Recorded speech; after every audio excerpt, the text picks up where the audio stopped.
Who are you? Yarrow, this is about his death, isn't it? The rampage. Of course, who hasn't? Yarrow was one of us, after all. It is terrible.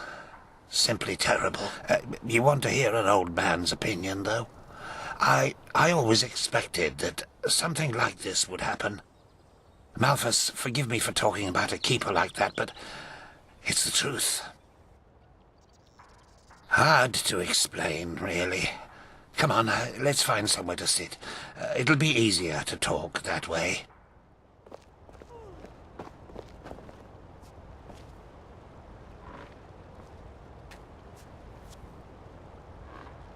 Well, Yarrow,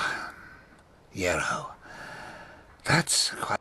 You were right when you said we were best friends. Our fathers knew each other. For as long as I can remember, Yarrow and I were getting into trouble together.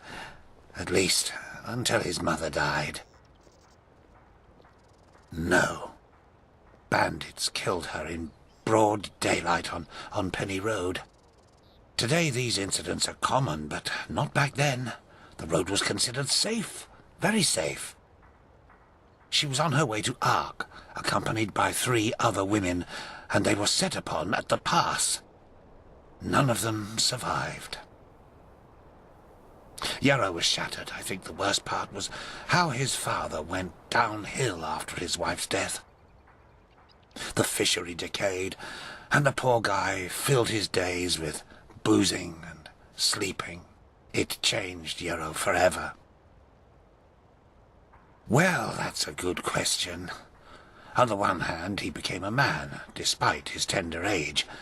On the other hand, something inside him woke up, so to speak. A desire to make more of his life. Old Mother Jenica noticed it and took him under her wing. He learned how to read and write, and soon he knew all the holy verses by heart. When he didn't have to help his drunken father, he helped in the village as much as he could. Indeed, that's one way to look at it. It wasn't long before he was the jewel of the village, the striving young fisherman destined for great things, even though he was only on the path of a manufacturer. And then the inevitable happened. A keeper of the order came to Riverville to see the prodigy with his own eyes.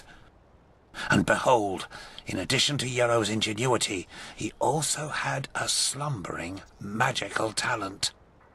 The keeper took him away, and a few months later, he started his novitiate. Since then, I've only seen him once or twice, as he rarely visited Riverville.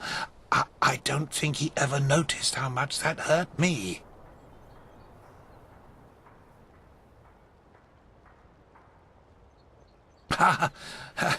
If one of the manufacturers makes it to Sergeant of the Guard, it's reason enough for a bard song. He must have been the first novice in centuries who was not of the sublime path. So yes, it is uncommon. More than that. Oh, it's hard to explain. I believe it was the way he was talking about his grand plans. How he wanted to make the world a better place, to become the greatest keeper since Lorem Waterblade. Underneath all this there was an anger. An anger mixed with deep grief and disappointment. I don't think he was aware of it, because he drew all his strength from that anger.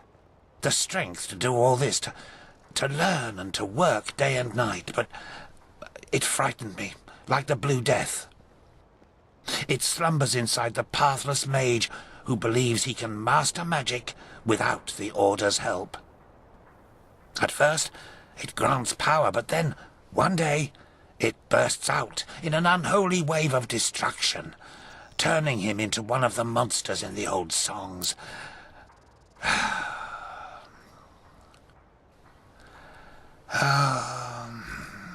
Anyway, I'm just an old man. What do I know about these matters? Now let me go to sleep. All these memories are making me weary. Yes, of course. My sir.